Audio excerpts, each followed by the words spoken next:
Finding good management people in China is almost impossible because anybody who's worked or sold wants to do their own thing. They don't want to work for you, they want to be the boss. With the government pulling back, what you're starting to see is the playing field is actually getting closer to being level. And where that gets exciting is it actually brings in a higher quality of entrepreneur, it brings in a higher quality of business person, and it really starts building this relationship between businesses as opposed to a government and a business relationship. Being in the finance industry has taught me is being very detail-oriented and making sure that it's realistic to do.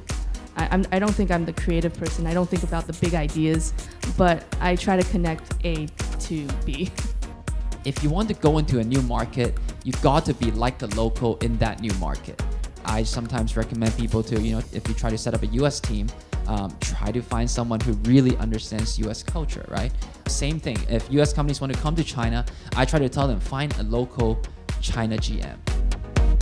The 3 generations of successes started with the Sina, Sohu, NetEase, followed by the second wave of the BAT, and then now the third wave companies like Qihoo and YY. So these are major successes, which has also cultivated the entire venture capital industry in China. We believe this trend will continue. The next wave will be focused on mobile technology. Under the surface, things are changed relatively fast with the internet, with entrepreneurship of Chinese people, and with the demand. You shouldn't wait until the regulation change for you to get in. If you don't get in, you will be late. People are in general pretty optimistic about the exit market going forward. You got some big IPOs coming up. I think people are in general are feeling good about them. There is a mentality of wanting to bring people together to get deals done. That there's a spirit amongst the investors and the entrepreneurs and the lawyers on both sides that we're there to facilitate creating a billion-dollar company. And we all want to do our part to help make that happen. So I think that spirit is alive and well.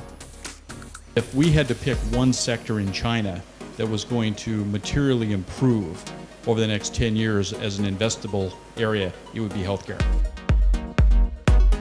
Chinese entrepreneurs are very good at monetization when they put their heart to it. It may not be advertising revenue, but it's about how do you get the extra cent from the user who's using your product. So that's the piece that we are seeing, that we are increasingly bringing our Chinese companies to the US to share with our US portfolio companies some of this new thinking in terms of monetization. The only very few sophisticated individual investor can grow up as the super angel. It's not common in China, and the large number of the individual investors will become the failure case. So that's my personal observation.